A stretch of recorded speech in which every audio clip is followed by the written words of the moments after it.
నమస్తే అండి, నేను మీ Lakshmi. Welcome back to our channel Lakshmi's Telugu kitchen and vlogs. ఇప్పటికే వీడియో ఏంటన్నది మీకు అర్థమైపోయి ఉంటుంది కదా. బొబ్బరిపప్పుతో వేడివేడిగా గారెలు చేసేస్తామండి. ఇవి వర్షం పడేటప్పుడు లేదంటే ఈవినింగ్ టైంలో చేసుకొని తింటే వేడివేడిగా ఆ మసానే వేరండి. దీనికి కాంబినేషన్గా చికెన్ కర్రీ రెండు కలిపి తింటే ఆ టేస్టే వేరబ్బా. ఒక్కసారి మీరు కూడా ట్రై చేయండి. ఇవి చాలామందికి నూనె పీల్చేస్తున్నాయి లేదంటే సరిగ్గా రావట్లేదు అంటారు కదా. మీకు నూనె అనేది అస్సలు పీల్చకుండా ఉండేలాగా చిన్న టిప్ చెప్తాను. వీడియో అనేది స్కిప్ చేయకుండా చూసేయండి. ఇలా మీరు ఎప్పుడైనా ట్రై చేశారా లేదా అనేది ఒక కామెంట్ చేసేయండి. ఇక ఆలస్యం చేయకుండా వీడియోలోకి వెళ్ళిపోదాం. ముందుగా ఒక గిన్నె తీసుకొని దానిలోకి ఒక 2 కప్పుల బొబ్బరిపప్పు తీసుకోండి. పప్పు తీసుకున్న తర్వాత దానిలోకి మనం వాటర్ వేసుకోవాలండి. ఎక్కువ వాటర్ వేసుకోండి. పప్పు అనేది బాగా నానాలి కాబట్టి మనం గిన్నె నిండా వాటర్ తీసుకొని దీన్ని 4 నుంచి 5 గంటలు బాగా నానబెట్టాలండి. పప్పు అనేది ఎంత బాగా నానితే మనకి గారెలు అనేవి అంత బాగా వస్తాయి అన్నమాట.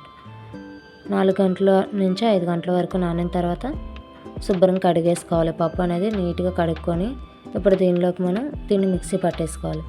ముందుగా అల్లం పచ్చిమిర్చి వేసుకోండి. ఎందుకంటే పిల్లలు కూడా తినాలి కదా. పెద్దవాళ్ళు అంటే పచ్చిమిర్చి అవి తినేస్తారు కానీ పిల్లలు తట్టుకోలేరు కాబట్టి వాళ్ళ కోసం ముందుగా మనం మిక్సీ పట్టేసుకుంటున్నాం అనమాట. ఇక్కడ ఒక 6-7 వరకు పచ్చిమిర్చి తీసుకొని ఇలా కొంచెం కట్ చేసి పెట్టేసేయండి.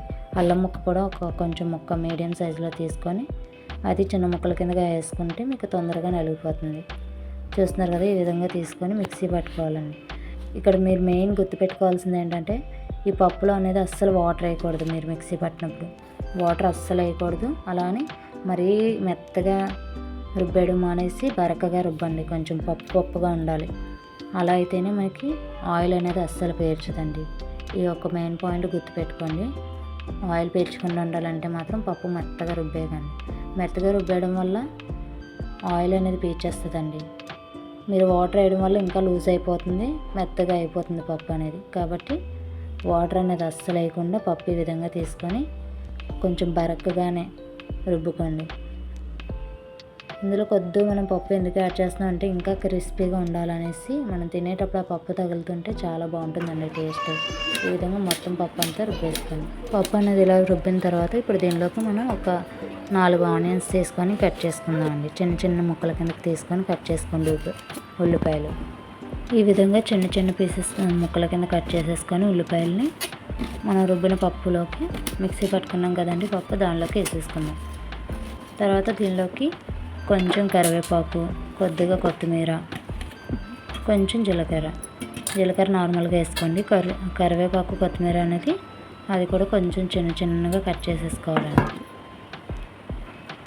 మనకి తినేటప్పుడు పెద్ద ఇబ్బంది ఉండదు అనమాట. మళ్ళీ తీసి పాడేయకుండా కలిపి తినేస్తారు. అదే పెద్దగా ఉందంటే తీసి పాడేస్తారు. చూస్తున్నారు కదా, ఈ విధంగా చిన్నగా కట్ చేసేసుకొని ఇవి కూడా వేసేసుకోవాలి. కొత్తిమీర, కరివేపాకు ఇవన్నీ వేసుకున్న తర్వాత రుచికి సరిపడా సాల్ట్ అండి. మనకి టేస్ట్కి తగ్గట్టు సాల్ట్ యాడ్ చేసుకోండి. ఇప్పుడు మన సీక్రెట్ టిప్ అనేది చెప్తానండి. మనం ఇలా పిండి కలిపేటప్పుడు మీకు పిండి అనేది లూజ్గా అనిపించినా లేదంటే మీకు ఇంకా క్రిస్పీగా కావాలనుకున్న కొద్దిగా బియ్యం పిండి యాడ్ చేయండి. వరిపిండి 2 నుంచి 3 టేబుల్ స్పూన్ల వరకు యాడ్ చేసుకోండి. ఇక నాకైతే లూజ్ లేదు, నేను పప్పు బరగ్గానే రుబ్బుకున్నాను కాబట్టి నాకు క్రిస్పీగానే ఉండిద్ది.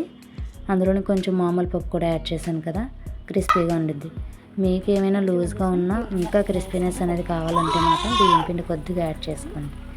ఇలా మొత్తం కలిపేసుకున్న తర్వాత మనం డీప్ ఫ్రైకి సరిపడా ఆయిల్ పెట్టుకొని బాగా కాగనివ్వాలండి.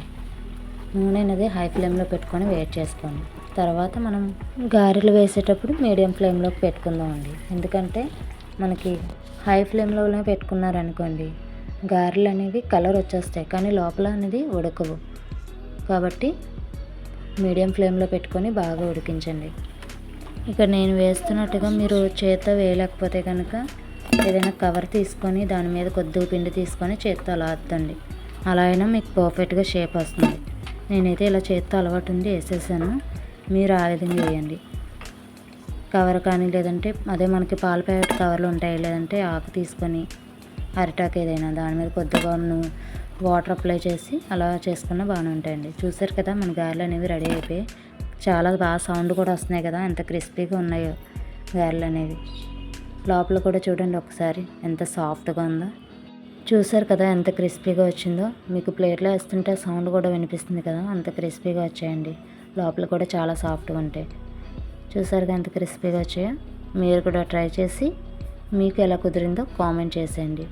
ఈ వీడియో నచ్చితే ఒక లైక్ చేసి షేర్ చేయండి మీ ఫ్రెండ్స్కి. అలాగే మన ఛానల్ సబ్స్క్రైబ్ చేసుకోవడం మర్చిపోకండి. ఉంటానండి. Bye bye.